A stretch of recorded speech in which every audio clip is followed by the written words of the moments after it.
गुन्डा भनेको चाहिँ के रहेछ तपाईँलाई गुन्डा गुन्डा भनेर मान्छेले प्रयोग गर्छन् भाषा होइन यो गुन्डा भनेको के रहेछ भने यसो खोजेको गुन्डा भनेको चाहिँ बल डर धम्की वा हिंसा प्रयोग गरेर अरूलाई त्रासमा राख्ने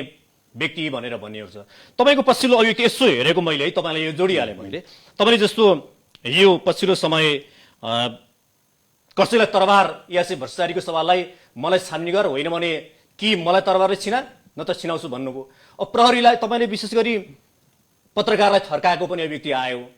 यो भाषा तपाईँको यसो सुन्दाखेरि कुन पत्रकारलाई थर्कायो अलि ओपनली कुरा गरौँ न होइन एकजना चाहिँ के भनेर थर्कायो व्यक्तिले उहाँले आफैले युट्युबमा के भन्नुभएको थियो भने मलाई महेश बस्नेतले मार्ने धम्की दिए मैले के मेरो ज्यानको सुरक्षा हुनु पर्यो भनेर उहाँले भन्दै कहाँ भने त मैले कसलाई भने त के छ त प्रमाण तपाईँले फोन कल भन्नु उहाँ रुँदै कराउँदै आइरहनु भएको थियो बाहिर यस्तो भए प्रश्नको जवाफ हुँदैन दुईटा कुरा प्रतिरोधी क्षमता हरेक जनावरसँग हुन्छ हरेक मान्छेले घाँसपास कवास त धेरै पछाडि लाखौँ वर्ष मानव सभ्यता विकास भएपछि भनेको सुरक्षा उसको पहिलो प्राथमिकता हो खान पाउने अधिकार उसको पहिलो प्राथमिकता हो तपाईँको एनिमल प्लानेट हेर्नुभयो भने मृगले खानको लागि सङ्घर्ष गर्छ र एट्याक भयो भने भागेर सुरक्षित हुन्छ तपाईँ त्यो हिंसक जनावर पनि हेर्नुभयो भने बाघ सिंह अथवा के हेर्नुभयो भने उसले खानको लागि शिकार गर्छ त्यस पछाडि उसले खतरा भयो भने ऊ सुरक्षित हुन्छ र हाम्रो घर जलाइएको छ हाम्रो परिवारलाई बिचली बनाएको छ हाम्रो बुवा आमालाई चाहिँ नि जिउँदै जलाउने मेरो श्रीमतीले जिउँदै जलाउने प्रयत्न भएको छ हाम्रो छोराछोरीले नेपो बेबी भनेर बदनाम गरिएको छ अनि हाम्रो घरमा बम एट्याक गर्छु भनेको छ हमला गर्छु भनेको छ ड्रोन हान्छु भनेको छ अनि हामीलाई भ्रष्टाचारको आरोप लगाउँछु भनेको छ मैले यो उच्च नैतिकतामा के भने तपाईहरुले घोषणा गरेकै समिति बनाउनुस् छानबिन गर्नुस् मेरो छोराछोरीले नेपु बेबी भनेर राज्यको के लाभ लिएका छन् मेरो बुवाले आजीवन कमाएको पैसाले बनाएको घर र मेरो पुर्खौली सम्पत्ति किन जलाइयो र काहीँ कतै म मन्त्री भएको 13 महिने कार्यकाल र म सांसद भएको 5 वर्ष कार्यकालमा काहीँ कतै म भ्रष्टाचारमा दोषी भएँ भने कानुनी कारबाही मात्र होइन बिचमा तरबार राखेर छिनोफानो गरौँ दोषी देखे म काट्टिन तयार छु तपाईँ काटिन तयार हो त त्यो मैले किन भनेको छु भने यसलाई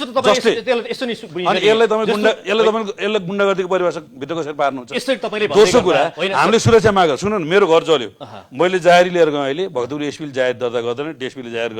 गर्दैन 14 जना समातेको थियो गृहमन्त्रीले त्यसलाई हटाउनलाई आदेश दिन्छ र जुन गाडीहरू जलिएका छन् त्यसका अवशेषहरू प्रमाण नष्ट गर्न सिंहदरबारबाट यता संसद भवनको पछाडि राखिन्छ हतार सरकारी कार्यालयको रङरोगन गरिन्छ प्रमाण नष्ट गरिन्छ अनि यतिखेर सुरक्षाको अनुभूति नहुँदा मेरो घर जलेको अथवा सरकारी सम्पत्ति जलेको अथवा उद्योग प्रतिष्ठान जलेको मैले सहौँला मेरो आफन्तले सहन्छ मेरो परिवार मेरो छोरा नातिले सहन्छ सहेन भने भोलि आफ्नो सुरक्षा आफै गर्नुपर्ने आफूलाई अन्याय गर्ने माथि आफैले न्याय गर्नुपर्ने स्थिति आयो भने ल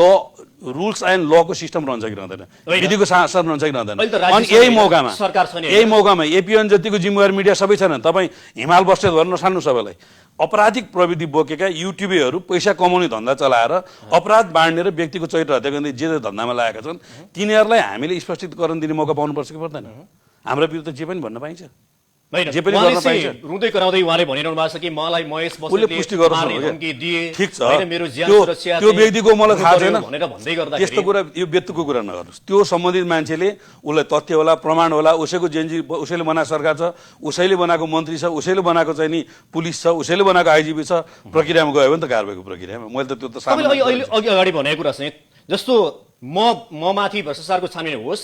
यदि म दोषी भएँ भने तरबारले हानती होइन भने मैले हानती भनेको छैन शब्द फेरि नसच्याउनु मैले के भनेको छु भने म कि तिमी हान भनेको त हो त तपाईले त्यो त्यस्तो शब्दले कुतर्क नगर्नु न तर्क मात्रै गर्नु न मैले भनेको चाहिँ के भने हतियार बिचमा राखेर छानबिन गरौँ प्रमाणित भयो भने म कारबाही भन्नु मात्रै होइन मर्न पनि तयार छु तिमी पनि तयार हौ त भनेको के त तरबारले हान्ने भने पुलमान घिसिङको छानबिन हुनु पर्दैन रामश्वर खनालको छानबिन हुनु पर्दैन यसले फाइनल गर्नु छ तपाईले सुशीलाजीको हुनु पर्दैन तरबारको कुरा ल्याइहाल्नु भयो हैन तरबार भनेको त्यो भनेको चाहिँ के हो भने अर्कालाई यसले शाब्दिक अर्थ नबुझ्नु न यसलाई के बुझ्नुस् भने अर्कालाई आरोप लगाइरहँदा हिमालजीले म माथि गम्भीर आरोप लगाइरहँदा पुष्टि गर्न नसक्दा चाहिँ म बदनाम हुने पुष्टि गर्न सक्दा म सजाय हुने नहुँदा चाहिँ तपाईँले केही नहुने भन्ने हुन्छ त प्रकृति न्याय सिद्धान्त जस्तो तपाईँ हामीले जस्तो AP1 टेलिभिजनले ठुल्ठुलो माइक बजाइदिनु भयो भने तपाईँको अधिकारको रक्षा गर्ने नाममा वरिपरि डिस्टर्ब गर्न त पाइँदैन होला नि त हाम्रो संविधानले त के भन्छ भने आफ्नो मौलिक हकको के अरे उपयोग गर्दा अर्काको मौलिक हकको पनि संरक्षण गर्नुपर्छ भन्छ नि मैले भने चाहिँ के हो भने मलाई पुष्टि गर्नुभयो भने कानुनी मात्रै होइन परिआउँदा मर्न पनि म तयार छु तपाईँ पनि त्यो सामना गर्न तयार हो कि त भन्न त पाउनु कसलाई पर्यो भन्नुभयो तपाईँले कसले भने जसले मलाई आरोप लाउँछ प्राकृतिक न्यायको सिद्धान्तले के भन्छ भने तपाईँलाई मैले के कुरा आरोप लगाएँ भने मैले पुष्टि गर्नुपर्छ भन्छ कि अनि सामेल गर्ने निकाय त प्रहरी हो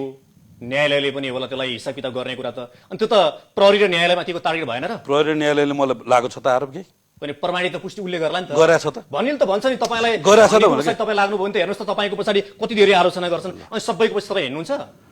भन्नुहोस् आलोचना मैले सार्वजनिक रूपमा उठेका गम्भीर प्रश्नहरूमाथि मैले त्यही ढङ्गले जवाफ त दिनुपर्ने होला नि त जस्तो प्रहरीले माथि लगाएको छ त कुनै प्रहरीले मलाई भ्रष्टाचारको अभियोजन कहीँ गरेछ त प्रहरीले म जवाफ दिन्थेँ नि त नगरिकन न्यायालयले प्रमाणित नगरिकन तपाईँ किन अर्काले भनेको हल्लाको पछि लाग्नुहुन्छ फेरि यसलाई हल्ला भन्नु यत्रो जिम्मेवार नेताले तपाईँ जस्तो जिम्मेवार मिडियाले अर्काको बारेमा नेगेटिभ ढङ्गले क्वेसन उठाइदिनु भयो भने मैले तपाईँले भने होइन जस्तो किशोर श्रेष्ठले जनआस्था मार्फत केही कुरा उठाए आधारहीन तथ्यहीन कुरा त्यो कुरा उठेन त किशोर श्रेष्ठमाथि पनि त मैले प्रश्न गर्न पाउनुपर्छ होला नि त कि मैले नपाउने त उनी मिडियाकर्मी भए राजनीतिज्ञ भए त्यही भएर उनले चाहिँ ममाथि भएको नभएको सबै आरोप लगाइरहनु पाउने भए म चाहिँ राजनीति गर्ने भएर म चाहिँ सही दिनु पर्ने उनी पनि फेरि शुद्ध पत्रकार त होइनन् उनी माधव नेपाल संरक्षित के प्रेस हाम्रो चौतारीबाट फुटेर गयो के भन्ने चाहिँ त्यसो त अध्यक्ष रहेछन् होइन भनेपछि एउटा राजनीतिक आग्रह राखेर एउटा कुनै पत्रकारले ममाथि चाहिँ गम्भीर आरोप लाखो लागि गरिरहनु पर्ने वर्षौँदेखि मैले चाहिँ त्यसको जवाफमा चाहिँ मैले भने त किशोर श्रेष्ठजीले ममाथि जे आरोप लगाउनु भयो जनआस्था मार्फत त्यो पुष्टि गर्नुहोस्